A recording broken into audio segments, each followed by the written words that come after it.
Asherah.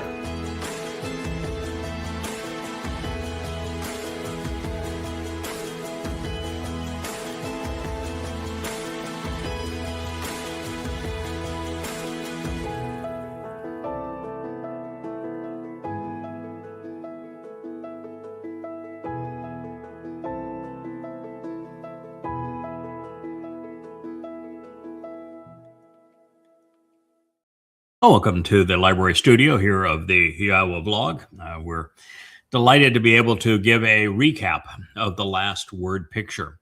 By way of background, the hero of our story was a bad boy. His name is Dowd. He was the king of Israel. He happens to be the Son of God and the Messiah. And after living from 8 to 56 years old, so 48 years of exemplary life, where his lyrics were sublime, his life was extraordinary, where he was courageous and intelligent and articulate. He just was kind of the ultimate example of how we should live our lives. Extraordinary, extraordinary man. He lost his way. And he started drinking too much, lounging around during the day, sending his troops off to war rather than leading them. And then when at the end of a day of doing nothing, he got up from his bed in the early evening and went up to the roof to be a voyeur and saw a pretty, decided that he needed to have her, took her, had sex with her, and she was either previously pregnant or became pregnant, and that started a whole cavalcade of horrible events that led to Dowd plotting the death of a very good man whose name means the light of Yah. And his letters conniving the means that he would use to obfuscate himself from guilt and kill not one but many men. It's as tragic as anything I've ever read.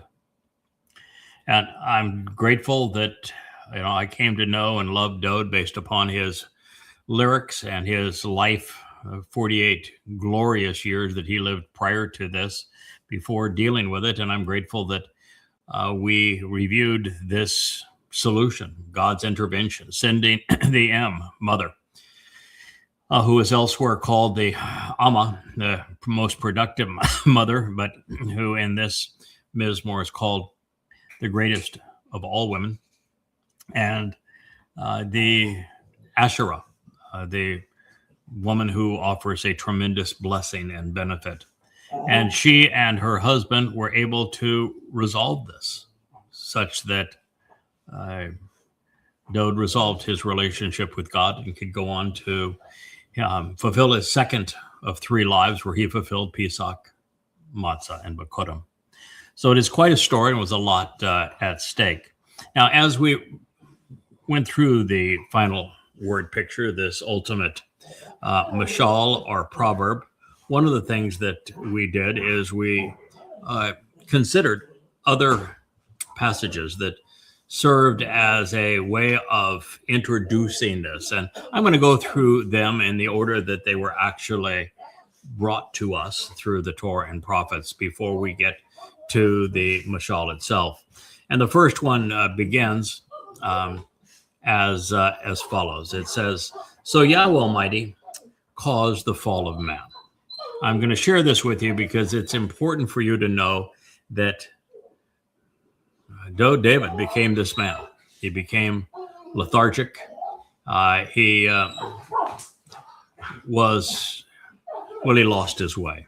And so the man that had resolved this by being so aggressively assertive and contributory to God's plan became this very man. So I'm going to share this with you. And it reads, "So Yahweh Almighty, he caused the fall of man for being somewhat lethargic due to a lack of work and diligence. He slept inert and inactive, unmotivated and sedentary. And so he grasped hold of one of his ribs from his side, that part of him that was limp and lame, and he sutured up and isolated the place beneath it, replacing it over time with a bashar, herald. Yahowah, as God, he constructed, building a family on behalf of the Son, offering a woman through the rib, removing what was limp and lame, which he had taken from the man, and he brought her with unfolding implications over time to the man. Arishith 2:22. Then the man said, this is the way to conduct one's life, the pattern of behavior to be followed, and the motivation to push forward. It is the essential nature and substance of an upright life. Out of my essence and humanity, a living person is able to communicate intelligently. An individual with whom to talk in the flesh, for my desire to share positive thoughts as a herald while human. For this reason, she shall be welcomed and called, designated and known as the woman. Because indeed, for man, she was selected and obtained. Therefore, a man, this individual male, he shall leave, rejecting and forsaking, for having been absent from and abandoned by his father and his mother. And then he will engage, becoming close by becoming joined together with this woman, and they shall exist and become a unified declaration regarding heralding the pronouncements of life. The two, this man and his woman, they were completely exposed without barriers between them, and they were no longer wrong, disapproved, or mistaken. Barishith, Genesis 2:24 and 25. The reason that I shared that excerpt previously and again is that Adam and Chawah didn't have a mother and father. This wasn't being told for them. But Dowd, he had one. And both mother and father abandoned him. They played no productive role in his life. And so Dowd had to leave his mother and father for him to find his way.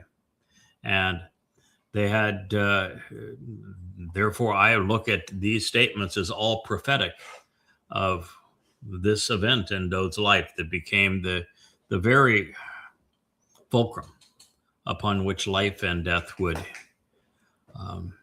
hinge for this planet. Then we read how Leah, the namesake of my wife, would announce that she is the Asherah. This reads, and Leah literally said with unfolding implications, then Asherah, blessed and beneficial am I. This is because a time will come when daughters and women will be guided to an upright life by me, and women will be encouraged and blessed, benefiting and happy because of me. So she proclaimed that which pertained to his name as Asher. The woman in the word picture is named Asherah. And her name, of course, is Leah. She is a benefit and blessing to all women. Then we move to Devarim, Deuteronomy 18:17. It reads, for the benefit of the relationship, they will be better off and more successful based upon what they have said. This was following a declaration by the children of Israel that they never wanted to see Yahowah again, and they didn't want to hear directly from him. And so God says, okay, I understand, that's better for you. And I share this because the intervention that saved Dowd from himself and reunited father and son so that Dowd could be trusted to fulfill Pesach, Matsah, and Bikuwrym in his second of 3 lives was a woman. Yes, a woman saved the man who saved the world. And it is God's commitment to work through people. And he has throughout time, and he will continue to do so. So we should be cognizant of this expression from Yahowah. I also wanted to share how Ruth made a very important declaration to her future husband, Boaz, and how he represents the one of the two pillars. There are two men whose lives are intertwined, standing upright side by side, 12 cubits apart. Cubit is the same word as Amah. And it is Ruth that will announce that she is the Amah, the most productive of mothers. Dowd will announce that it was Yahweh's Amah that saved him from himself. And so these two people, Boaz, the husband of Ruth, and Dowd, represented by these two columns, were forever joined. The text reads, and he established, erecting by standing upright, that which pertains to the amudim, these support pillars, the unifying juxtaposition of that which is set side by side, standing and grounded, remaining and enduring together. For the alam, the portico, to make this permanent bond on the porch of the hekel, the temple and royal residence. When he established and stood them upright, that which pertains to the amud, this unifying juxtaposition of the support pillar, on the right-hand side or south, he was called and proclaimed, read aloud and summoned for the Miqra'ey by that which is associated with his name, his reputation and renown. Yaken, one with the ability to overcome, to ultimately succeed and endure. And yes, as a result of this intervention, Dowd would do that very thing. Then he established by standing upright that which pertains to the amud, the support pillar by his side, to endure, standing together, on the left-hand side or north, properly clothed and adorned in a covering garment. So he was called and proclaimed, read aloud and summoned for the Miqra'ey by that which is associated with his name, his reputation and renown. Boaz, the powerful one with prevailing strength, the one with the strength to get the job done. Melek, 1 Kings 7:21. This is then how Ruth answered Leah when God sent her to this remarkable woman.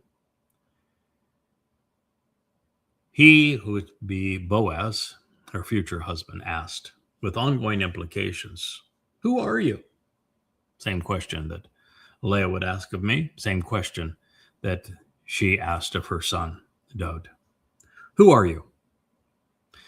She answered, I am Ruth, longing to strive to shepherd the flock, your Amah, protective mother.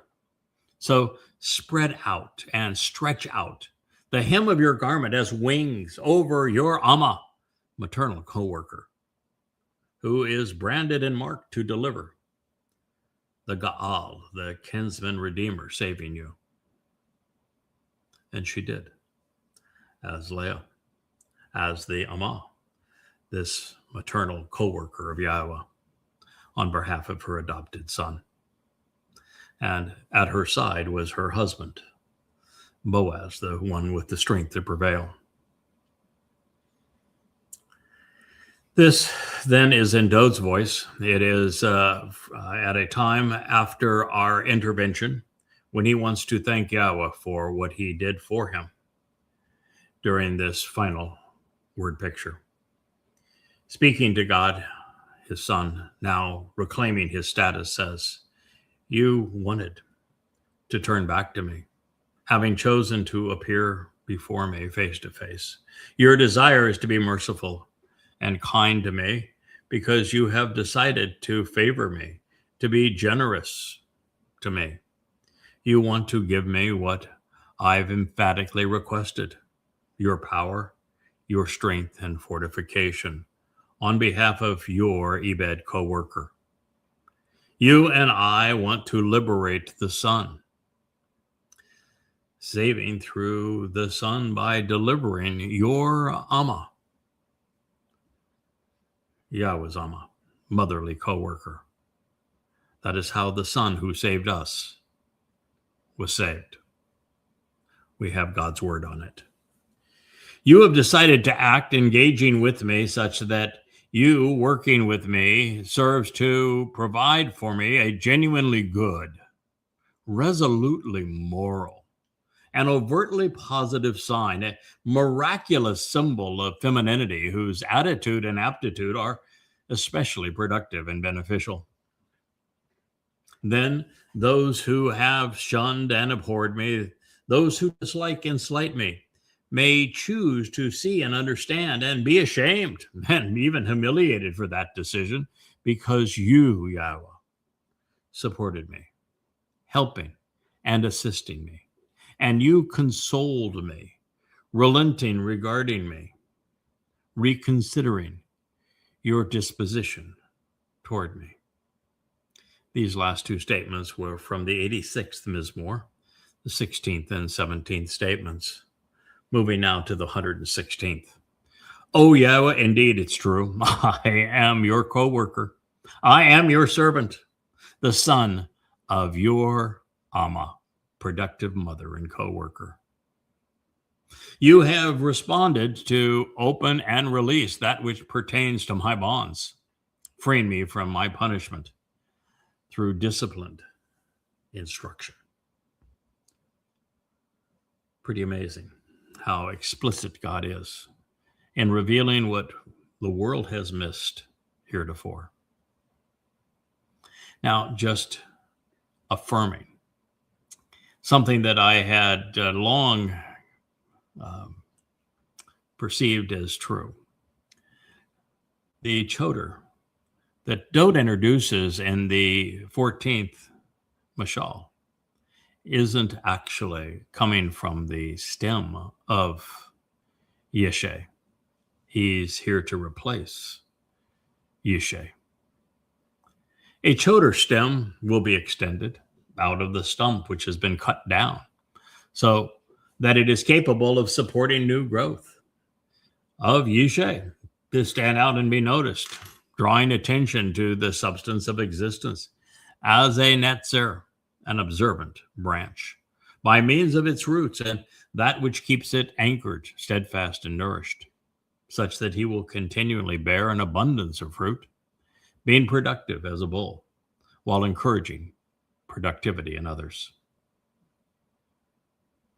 So with these insights, that was Isaiah 11:1, we're going to go through this recap of the final word picture. It reads, the Devarim, the words of Lamow Melek, the sovereign counselor and king, inseparable from God. This is a profoundly poignant prophetic pronouncement, a heavy burden to be borne, while paying tribute to someone tremendously uplifting with strong, heartfelt yearnings, revealed in a prophecy pertaining to the past as well as to the future. That is a benefit of the relationship and to reveal the way. Asherah. This his mother, taught this to him for the express purpose of correcting him. Mashal, Proverbs 31:1. Who and when is the question? My radiant and bright chosen son. Ponder how and why, my favorite child and thoughtful boy, conceived within my place of origin. Consider what and where my chosen son, whose brilliance is reflected in the moonlight, and for whom I selected for this relationship, via my vow and binding promise. Do not ever offer or give your authorization, your qualifications, your competency to women, or your journey through life to someone who conceals the truth and destroys those with the authorization to lead. It is not for those authorized to govern, Lamow, one inseparable from God. No, it's not for kings, for counselors and leaders to be drunk with wine, or for those who govern in a significant or judicious capacity to crave intoxicating libations.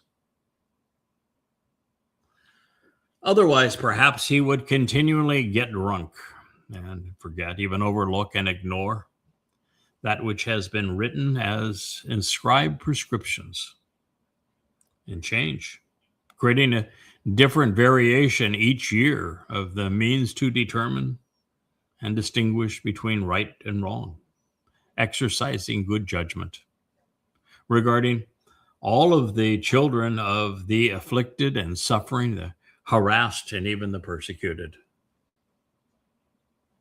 So you can offer, should you want, intoxicating beverages to the one who is already lost and dying, having squandered their life away, and wine to the embittered and disagreeable soul. He can habitually drink to the point of constant intoxication and forget his impoverished state of incapacitation as a result of his meekness and ignorance. And then his unpleasant and distressful situation and resulting misadventures will no longer be known or remembered. Open your mouth, speak boldly for those without a voice, concerning the defense and the cause of every child who is destitute and abandoned. Open your mouth, communicating profusely when choosing to lead and litigate, making sound decisions correctly, honestly, and justly, thereby electing to exercise good judgment, governing and defending the responsive as well as the willing. How is he to find, to obtain, and experience a strong and capable woman of noble character who is as enriching as she is virtuous, far more valuable than rubies, corals, or even jewels? Can he confide in her? Will he confidently trust her, relying on her during missteps and still feel safe? Whoa, what an insightful statement. Dowd had chosen women because they were either politically positioned to enhance his status, or they were pretty, and he simply coveted them for the way they looked. And here, this adoptive mother, the one who would save him from himself, said, there's something vastly more valuable than that, son. Finding a woman that you can confide in, someone you can genuinely trust, someone you can rely upon, even during missteps, and still feel safe. One of the beautiful insights here is not only the depth of character that would allow that, and the budding of trust that causes this to happen, and the great joy of being able to rely on someone in this regard, is that Yahowah, rather than trying to avoid us having a misstep, wants us to stumble and fall. He doesn't want us to be perfect. He wants us to make mistakes. He wants us to fail. Why? Because it is only through failure that we can demonstrate that we have what's in that which needs to be in us to have the character to succeed, to show that we can succeed. It is only through obstacles that we can show that we know how to overcome them. It is by falling that we prove that we can get back up. It is by making a mistake that we show we're capable of learning. So this is really quite brilliant. It's one of the more recent deductions we have made in restudying the events of the garden, that there wasn't an initial sin, that Eve, who was actually Chawah, didn't cause the problem, that Yahweh foreclosed on the garden experience because he wanted man to fall so that we could demonstrate the capacity to get back up, so that we could prove that we could be trusted. That's the point she's making here. But she's also saying, wouldn't it be great if when you stumble and fall, when you make a mistake, that you could have a strong woman there that you could confide in, just as she was providing this counsel for her son? So in the judgment and desire, the mind and heart, even the thoughts and emotions of her husband, her Baal, Lord and Master, he never lacks for anything. He never ceases to prosper. He never stops benefiting, and he is never deprived, such that he is not without what he needs to prevail, particularly regarding the things deemed most valuable. That's Mashal 31:11. This is brilliant counsel. Not only is it the great gift that a loving couple can bring to one another, to be able to rely on each other and to help each other when we stumble and fall, because it is how we help one another develop the ability to get back up. It's how we instill a passion to succeed. It's how a burden is halved, a joy is doubled. And so she goes on to say that in the fullness of one's leb, which would be the mind and heart, the judgment and desire, the thoughts and emotions of her husband, a woman who fulfills this role for her husband assures that he never lacks for anything. He never ceases to prosper.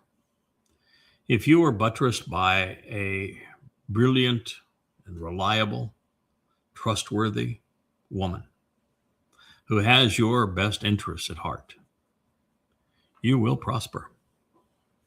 You will never stop benefiting. You'll never be deprived. You'll not ever go without what you need to prevail. And that is particularly true when dealing with the most valuable things in life. This remarkable M said that a reliable wife whose mindset is to provide these marvelous gifts, she acts in a way that yields to and serves him so as to treat him properly, beautifully, and productively.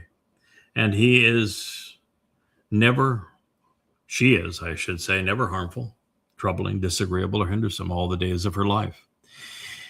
For those that think that a woman being submissive to her husband in this way is somehow out of step with modern sensibilities, may I remind you of what Yahowah said just a moment ago? And excuse me 1 second. My dog was biting herself again. That Yahowah in Mizmor that Dowd had written, it was actually Dowd who said, I want to thank you, Yahowah, for supporting me, for giving me everything that I needed. Yahowah puts himself in this same position relative to us. His goal is to offer us what we need to succeed. Now, I don't think you would ever say that Yahowah is subservient to man, would you? And yet, that's the mindset that God has towards our relationship when we become part of his family. It's what parents do for their children. It's what spouses do for one another. And that is what is being conveyed here.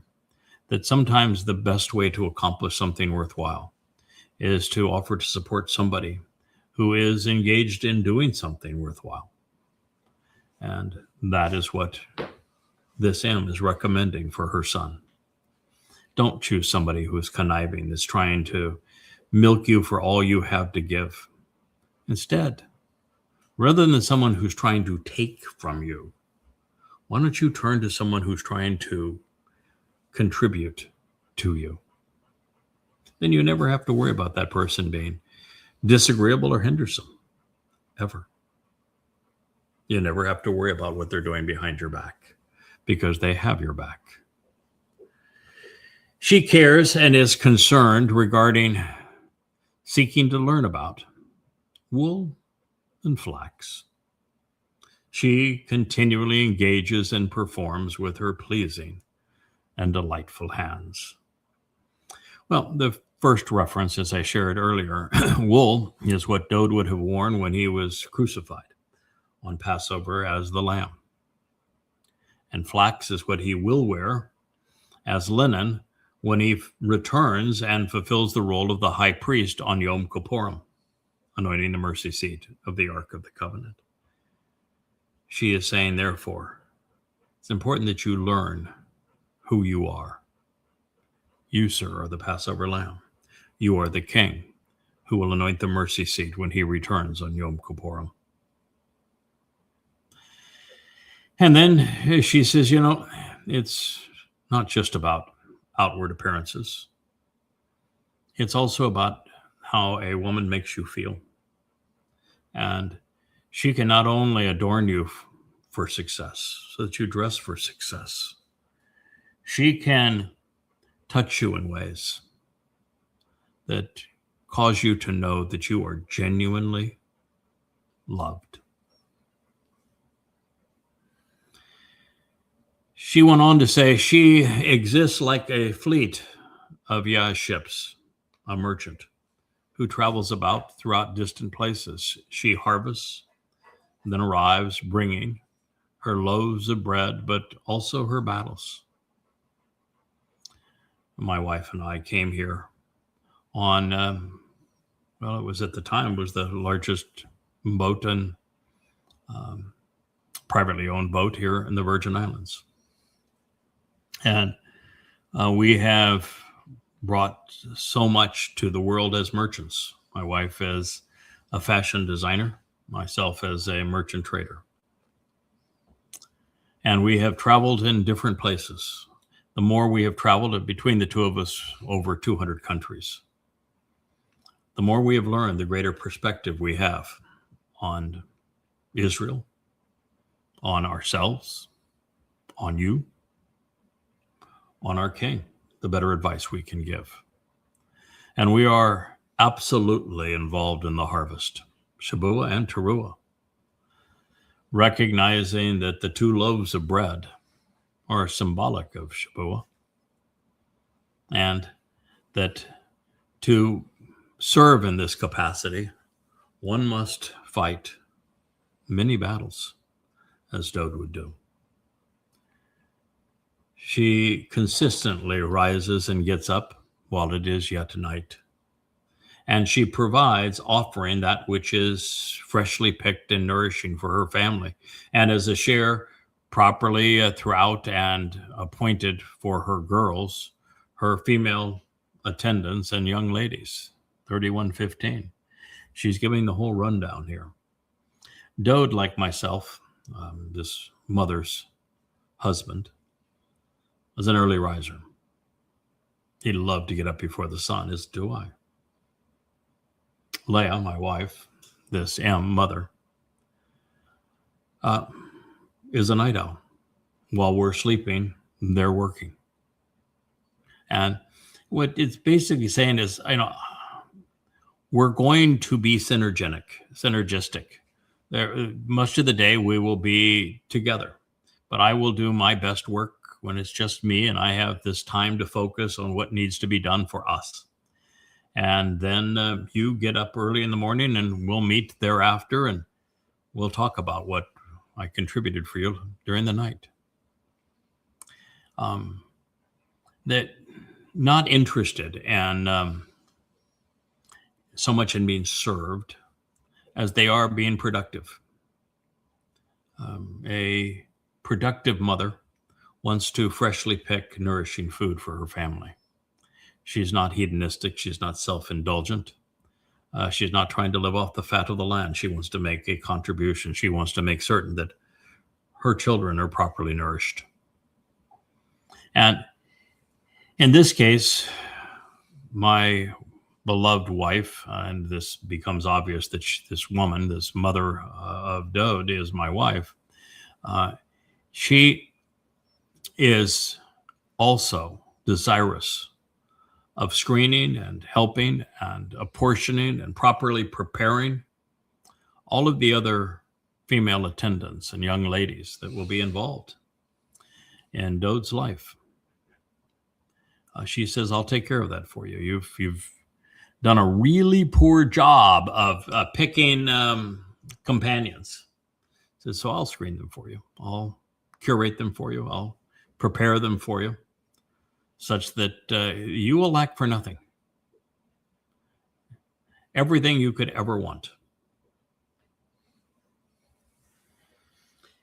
She has considerations and plans for the land, and she acquires it out of the fruit of her hands. She plants, with the help of her man, firmly entrenches a vineyard and orchard. The purpose of this mother and father, of this wife and her husband, of the Amah and her Baal, is to be productive. It's the thing that would seem so simple, but in the 6,000 years, including the time in the garden and all the way back up to it, turns out there were only two people that saw it through, that finished the mission, that managed to plant that garden, entrenched themselves within it, and harvest the fruit, all the way from planting it to harvesting it. Two. You know, the garden experience was cut short because Adam didn't measure up. Moshe, he gave up within a year of the time he had been appointed, asking God to kill him. They made a deal and he got them to the promised land, but not in. Dowd had 48 magnificent years, but then major crash and burn. Now, he would come back in his second or third lives and do something extraordinary, fulfilling Passover and Matsah. But heretofore, no one had managed to see the job to the finish line, to plant the vineyard and to harvest its fruit. Now, I have shared this before, and it bears reminding. For many of you, and I understand the difficulty of this, you don't understand how a man and woman who are alive today, who share roles on the Yahowah vlog, talk to you frequently. The man who wrote this translation and his wife that asked him to do so could have spoken to another 3,000 years ago. You don't know how that's possible. And you don't have any idea how Yahowah could take a person like Hanok, known as Enoch, and have him perform a particular role where he walked with God, and then to remove him so that he could insert him again. The name says it all. It means that Chanok means he was trained, he was prepared, he was devoted, and he was deployed. And that was just the first of many times. God is not sending someone back in time. That would rip the fabric of the universe apart, alter cause and effect. No, he's inserting certain souls along the timeline, in time, to accomplish what he needs done. It is essential at times for God to intervene. For example, when Moshe was born in Miqra'ey, it was during a time where boys were murdered. And yet God needed Moshe not only to survive, he needed Moshe to grow up in an environment where he was exposed to and then could reject politics and religion, the caste economic system. And that's exactly what happened, because an Amah was dispatched and intervened to cause that to happen. That's the way God inserts these two souls and brings them back out. When Dowd was so hideously wrong in everything associated with Bathsheba, Yahowah reinserted this Amah as his adoptive mother to speak openly and honestly with him to get his attention, which she did. And I think she awakened him and softened him up to the point that it would be the 1-2 punch, because there's a lot of mention here and elsewhere of her husband, who is no nonsense. And Dowd needed to be reacquainted with who he is, why it was not appropriate for him to have done the things he did. And so God got him back firmly established in his relationship with him, so that he could fulfill Pesach, Matsah, and Bikuwrym and save the world. So this is all part of that process. It says here, she drapes and wraps apparel, dressing and girding her slender waist, loins, and body, confidently and boldly, in an empowering and capable fashion. She is determined and persistent, always courageous in establishing and enabling the strength and the status and the very success of her Zeroah. The strong arm, cultivating a productive harvest, that's her husband. And also the sacrificial lamb, that would be her son. Thank Yahowah that this was revealed long after we came to know the identity of the Zeroah, so that we could appreciate what was being said here. And there were two of them. Typically, there's only one. But this mother, would be husband to the final Zeroah, the strong arm cultivating a productive harvest, shabuw'ah and taruw'ah, and the adoptive mother of the ultimate Zeroah, the sacrificial lamb of Passover. Now, what this woman is saying to her adoptive son is that a beautiful woman can also be strong. A strong woman can also be beautiful. Oz is the term that is used here. It's the same word as we find in Boaz, which means with strength. And so she was beautifully attired and is beautifully attired. She is an attractive woman, keeps her body in beautiful shape. She's pleasing inside and out. You don't have to give up one for the other, is what she's saying. But while adorning a beautiful woman and girding her for the festival feast, this is Shagar, which speaks of the feast. This would be Chag Matsah and Chag Sukkah. That it's one thing, and that's something she's committed to doing, to dressing and girding all of her family for the feast. And that she will be as beautiful outwardly as she is powerful and capable inwardly. And this combination is what makes it possible for her to strengthen and enable these marvelous taruw'ah. It's an expression of outward physical strength to endure the sacrifices of Pesach and taruw'ah, but also that inward strength to be willing to make this sacrifice for others. And she is saying that the right woman will support her taruw'ah, even in the most difficult of all circumstances. And nothing could be more difficult than what those two men will endure, one on Passover, the other on the day of the Herald. She goes on, that was a sobering moment, but she said her exquisite taste,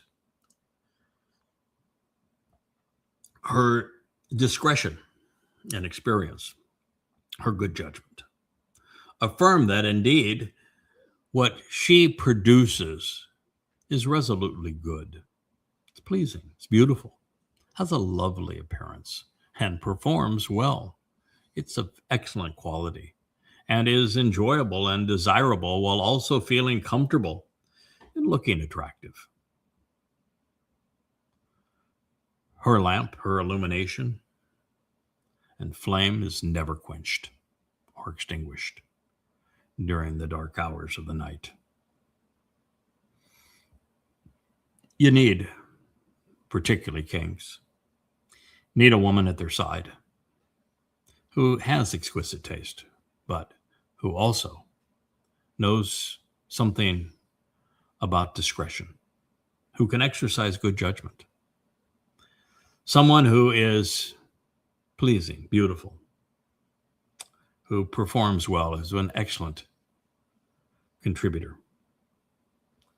And she's just saying that that kind of light and enlightenment, that flame that, well, let's say near, that is given off by such a beautiful woman can never be quenched, can never be extinguished. Why? Because Yahweh is going to transform his covenant family from physical beings into light. And when we are transformed into light, we are eternal. Nothing can quench the resulting brilliance. She reaches out her hands expertly to the spindle and skillfully to the staff to please, and the palms of her hands seize and grasp hold of the round staff and stick. Yes, there's double entendres through this, but you know, she's talking to a man who was overly fixated on sensual pleasure. And as a result of that, we, another reminder, just a distraction, so that my beloved Labrador doesn't tear her pearls apart. She just finds that when we do these shows, she thinks that we're going to ignore her and she can just eat herself into oblivion. And of course, she would harm herself tremendously. So these are double entendres. These are sensual statements that she has shared in a way that will not be offensive to children. They'll never understand them, and yet understood by adults. And yet they're couched in the same role that she is essential in playing. She is the seamstress for forevermore. She is the one who is crafting the garments that we will all wear at the homecoming, at the royal wedding, as we celebrate taruw'ah, as we enter the garden again on Sukkah. It says she spreads out her hands to the responsive who are receptive, and she reaches out and extends her hands to the willing and enthusiastic. God does not tell us to preach the gospel. First of all, he doesn't have a gospel, and second of all, he doesn't want us to preach. But his interests are not for us to try to convince those who are religious or political. He doesn't even want to know them. There's no interest in them because you cannot reason with them. So this is saying, listen, we're not going to be for everyone. I can't. She says, I can't, you can't, your future wife cannot. Be all things to all people. That's not the purpose. We are here to support those who are receptive. We're here to serve those who are willing. We want to work with those who are equally enthusiastic. We care about the Ibanom, and that is all things pertaining to being willing. These are remarkable people who played a tremendous role in bringing to us what we now know as the Sermon on the Mount and the Olivet Discourse. She knows her Towrah, or she never would have been able to share these things with her beloved son. She says she is no longer intimidated or afraid of this distinct honor and sign of respect for the sake of her family and home, as snowflakes with water becoming uniquely beautiful and distinct, even from being perceived as icy and cold through an occasional indiscretion, a rash response, or unintentional mistake. This is because her entire household and family are clothed in crimson when fully grown and mature. Now, this is a very mature conversation, and you're going to have a 0% possibility of understanding any of that until you're well on your way to developing a productive, beneficial, engaged, enlightened, observant, responsive relationship with Yahowah. So here, the first thing that we learn from her statement is that when you're very mature in your relationship with God, you recognize that there is nothing more challenging, nothing more difficult, really, than being put in the limelight. When we're put in the limelight, then we're the target of all manner of attack. It is the reason why Moshe lasted a week before he crumbled. It's the reason why after 48 years, Dowd folded. When you're put in that spotlight, representing Yahowah, in a world that hates God, that much prefers the false gods that they make in their image, prefers their political control to God's desire to liberate. You have much of the world that turns against you. You are subject to everyone's attack. And there is also, that goes with that, this propensity for someone who isn't resolutely focused on the goal of Yahowah to develop even an ego as a result of it. But if you know the role, none of that happens. You develop a very cool confidence. You develop character and tough skin.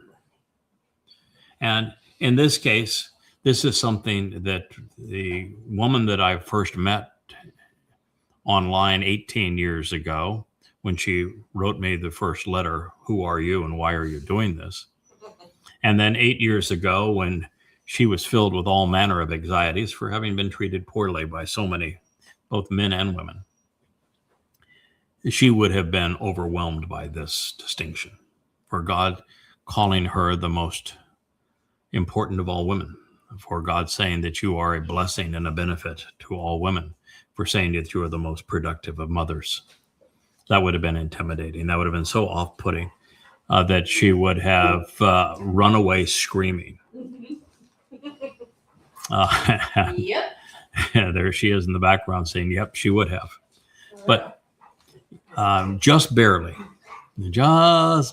after spending 18 years together corresponding and 8 years together personally, and all of the Towrah study along the way, and all the learning and reinforcing, and for her witnessing how I have tried to deal with being in the spotlight. She now has a quiet confidence. She is not intimidated by it. She's curious by it. She wants to make certain she understands it, not afraid of it anymore. And she knows how essential this is for the sake of her family and home. She also knows, as a designer, that her job is to make snowflakes. You see, the difference between water and snowflake is that a snowflake is far more beautiful and unique, as we must be set apart and so different than the rest of the world, like a snowflake. And so it is a marvelous metaphor that she has provided, but yet she also knows that we are not like snowflakes that are easily melted, because ultimately her entire family is going to be bathed in red and crimson, because we live as a result of the blood of the Passover lamb. We will renew the final remnant of Yisrael in time for Dowd's wedding and his return, the great homecoming, because of the blood of the sacrificial bull. This is who we become when we are fully grown and mature. Recognize that there will be those who have read all of these books, who have been with me over much of these last 24 years, that are going to understand and appreciate all of that. And others, that'll go right over your heads. But it's there nonetheless, and it's important that we recognize what she said, that I share the meaning behind the words. You know why they would have resonated with her intended audience, and her audience was Dowd. And then through him, all of those growing in the covenant, so that we can appreciate this. I mean, you need to know that what she was there intervening to resolve was horrific. And it needed this level of intelligence.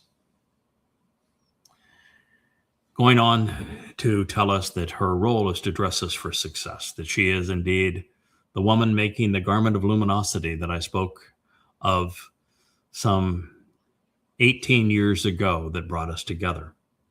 It says she makes coverings and fabrics for her of fine linen, in addition to woven yarn and cloth for her garments. This is important because she is using linen, which is what the high priest, as Dowd, as he returns as king, will be wearing when he anoints the mercy seat of the Ark of the Covenant, the most important wardrobe she ever made. And she is responsible for dressing his bride on that day. And she will be dressed in fine linen as well. Might be a few starlight sparkles in the dress as well. And she also will weave clothing of wool, because it's reminiscent of what Dowd did to resolve his guilt and ours, so that he could open up this doorway to life. It says her husband, Baal, who is actually her Lord and Master. It is a very strong relationship. And he is known and respected as Yahowah. Yahowah is the name that I used when I first started writing. It's the name that appears before Yahowah's in every book that I have written, all 35 of them. The website is Yahowah.com. The books are Yahowah. My name for the first 10 of the 25 years that we were in this relationship was Yahowah, one who knows. I have been Yahowah more than I have been Craig over these past 24 years. And so her husband is known and respected as Yahowah, especially within the inner sanctum of the thoughtful and rational assembly. We must think our way to God, and that's what I have offered, the ability to do so. Within, he himself dwells, and he remains established with the authorized elders and the prominent leaders in the land and the material realm. It is not just this this Amah, this Asherah, the mother of Dowd, the productive mother of the covenant family, the seamstress making the garment of luminosity for the celebration of Chag Sukkah as it arrives here in just a little over 7 years. It's also her husband. They do this together. They are modeling for Dowd what he is to model for the rest of us. They're modeling for all who would be part of the covenant precisely what God is looking for. And I've said this so many times, and I'm going to repeat myself. I understand that there are those who think that if you're serving as an example, then your life needs to be near perfect. And that is not true. God does not want us to be perfect. If we were perfect, it would be horrendously counterproductive. The environment in Eden was perfect, and it forestalled Adam's growth. Yeah, you cannot succeed in a perfect environment. Not possible. Because to succeed, to grow, to be of value, to show that you can be trusted, to become worthy, to make a contribution, there must be things to overcome. There must be mistakes so that you can learn and grow. You must trip and fall so you can demonstrate the will and ability to get back up. These are things that are essential. It is only when we fail that we can prove that we have the moxie to be successful. It is our imperfections that make us interesting, that give us character. And so that is what we're here to model. We're here to show that Yahowah was explicit relative to the garden. He wanted 4 things from Adam, and Adam delivered none of the 4. And God caused the fall of man so that we could eventually figure out how to resolve what Dowd, and well, in this case, Dowd, but what Adam failed to achieve. That's what Dowd at this moment is failing to achieve. That we can be observant. We can pay attention to what's happening around us. Listening to God. Reading his testimony. And applying it to everything that's happening around us so we're not oblivious. You know, I spend as much time studying the world around us as I do studying the Word of God, because the Word of our God has to apply and be interjected into this real world of ours. You need to know the contrast between what he's offering and what man's offering. You need to be observant, first and foremost. And when God says, Shamar, I want you to be observant, and when he spoke of that specifically to Adam, the first man, with the Nesama, created in the image of God, Shamar is equal parts closely examining and carefully considering. It's to see and think. So God wants us to perceive what's happening around us and to consider it. And then comes the important part. He wants us to respond. For there to be a relationship, we must engage. A one-sided relationship is an oxymoron. It's counterproductive. The person who is doing nothing is an entitled brat, a dependent, a negative, a parasite. God's not interested in that. He wants us to be making a contribution. He wants us to be engaged in the family business. He wants us to participate, to work with him, to make a better world, to make a better relationship. He wants us to be like the husband and wife that this M is discussing before the very Son of God. And then after those 3 things, to be observant, to be thoughtful, to be responsive. God needs us to be responsible. That when we make a mistake, that we're willing to correct it. We're willing to learn from it. When we stumble and fall, that we demonstrate the will to get up and get going again. Those are the four things. These are the things that the M's Baal, as Yada, taught this woman, now his wife, and perhaps also impressed upon his adoptive son, Dowd.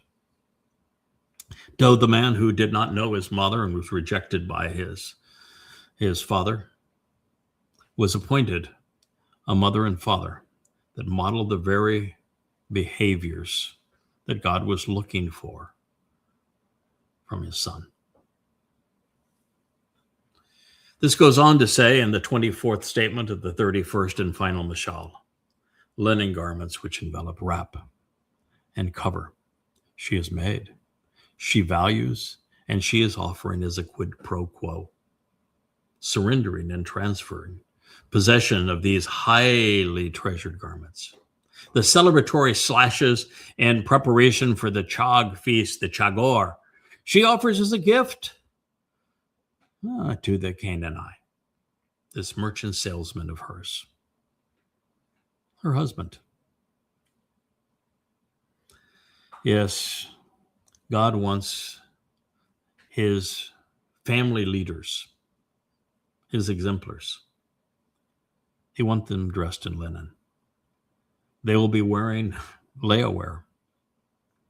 They will be positioned to celebrate the Chag Matsah and Chag Sukkah, the spring and fall feasts,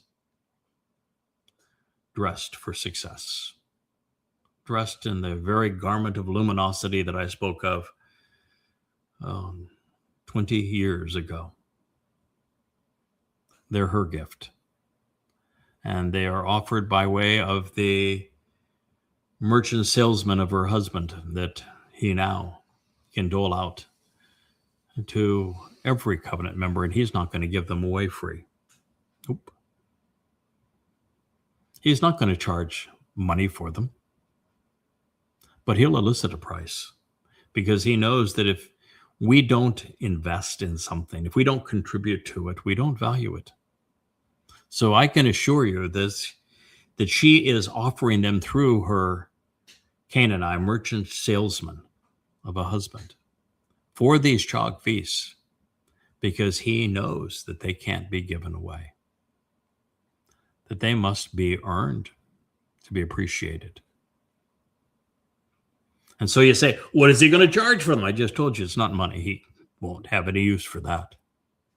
And he's never charged for his books. You can go to Yahowah.com. Every single book in its entirety is free. Yahowah.com. Go there. Check it out. Every book is free. There's not even a donate button on the site. How's that? But I also know that those who do not contribute for what they are given don't appreciate it. And so I will elicit a contribution. And it will be very similar to the contribution that Yahowah has sought, because I have found that if you go to where his words lead, if you embody what he is offering and expects in return, you can't be wrong. So I know the fair price. You want one of these garments? Be observant, be thoughtful, be responsive, and be responsible.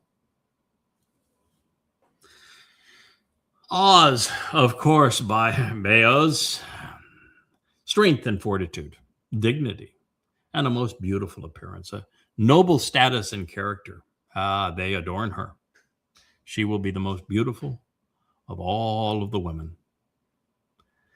And so she is amused and entertained, smiling and laughing during the day to come, at long last and throughout the future. She is the exemplar.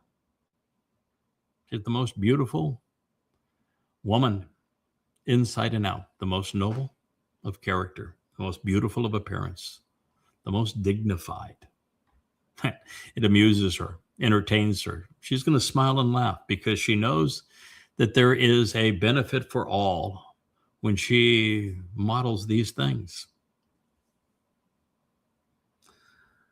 She opens her mouth with wisdom. Chakma, intelligently revealing the capacity to understand. You see, it's brains and beauty. She's as bright as she is beautiful. She has chakma. And a loyal love and affection, showing great favoritism and devotion, chesed, for the Torah, the guidance and teaching, the instructions and directions of Yahowah. They are what's on her tongue. Leah, given the option, wouldn't sleep. She would do Torah 24/7.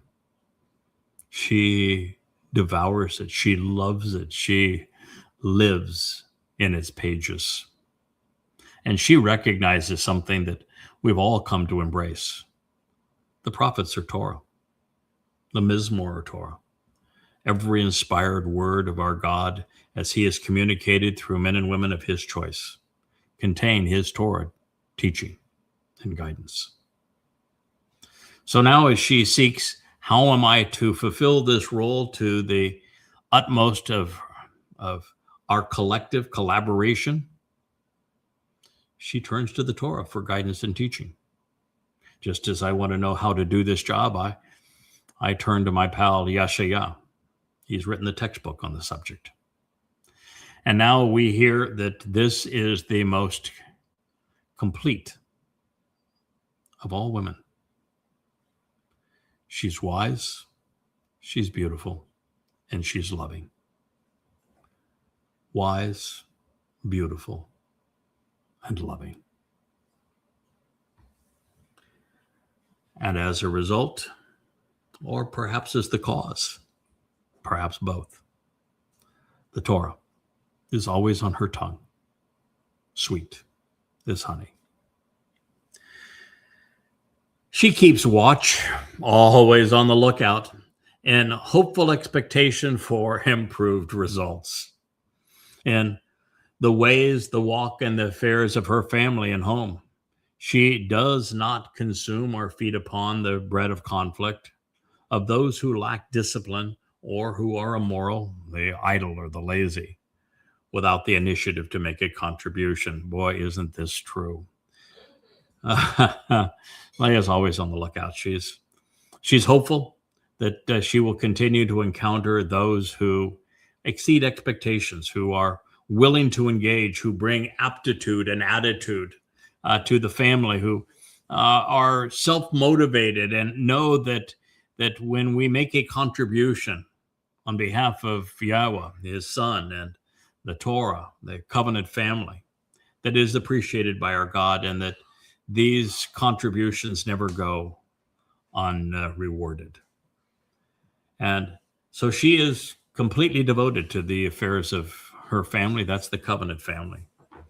And as a result, she doesn't feed upon the bread of conflict, and she doesn't spend any time with those who lack discipline, who are immoral. If you're lazy and idle, you're not going to find Leah responsive. You need to take the initiative, make a contribution.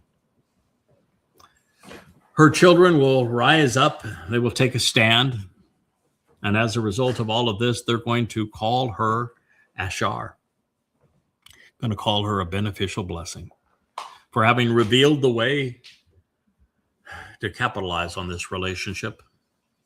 They will call her Asherah, and they're going to call her husband Baal, the Lord and Master too. He reflects her bright and clear light and consistently praises her, extolling her virtues. Now, we've made very clear that Yahowah does not want to be called a Lord because he prefers being known as our Father. And it is a fatherly role that I'm being asked to play beside the Amah mother, this Asherah, for the covenant family and for those who are being invited to return to Eden and to model the 4 responses that Yahowah is looking for. And in that regard, there is an honorarium, and this title is one that was used throughout time to say essentially, yes, sir, as you would back in my day when you were speaking to someone who was older and who had achieved something in their life that was sharing insights with you and being generous with you, you would show them the respect of saying, yes, sir. And that's sort of what this means. But it also means that God knows that we humans, even in a perfect environment, which the Garden of Eden is going to provide, when the whole earth is transformed to those conditions, we still need leadership. Dowd's going to be our king. He's going to be the sovereign of forevermore.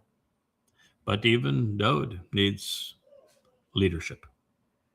And so do all of those who will be part of this covenant family. And so this is to say that this person is going to be such that just as Leah is perceived as the beneficial one who offers the blessings of the covenant, that her husband's going to be known as Baal, the Lord and Master. Many women have acted, engaged, and performed aptly and ably, demonstrating the power of their convictions. This is a powerful thing for Dowd to say, because he had never experienced a woman who performed ably or aptly, never had a relationship with a woman who had the power of her convictions. He had never met a noble woman, capable and competent. If he had, he disregarded them, and he never looked more than skin deep. But this woman got his attention. This woman was far more than just physically beautiful. She was brilliant, and she had character, and she had conviction, and she was competent. And so he said of her, in an inspired text from Yahowah, "You yourself surpass and rise, ascending above and are exalted above them all." Mashal 31:29. Therefore, the disingenuous and the vain of compassion and favoritism that seek popular appeal, they are meaningless, they are futile, because it's all about a woman who is brilliant and beautiful, who reveres and respects Yahowah. It is she who is to be independently admired and celebrated, without compulsion, all for radiating her beautiful, brilliant, and clear light. And as the fruit of her hands, those of you who are harvested into the covenant family, you all have decided to be entrusted to her as a gift. And you should now choose to be productive for her. And so, her contributions and accomplishments will exclaim that she is praiseworthy by acknowledging her brilliant radiance and clear light. Also, within that inner sanctum of the thoughtful assembly of those who think rationally. The conclusion of the final word picture. Now, I am thankful that Yahowah waited to the very end to present his gift, enabling us to unwrap her with loving care. It is true love, the love of a son, the support of a husband, the appreciation of our God, and the contributions that we can make to his family. That is what we are commemorating with the final word picture. I thank you for listening.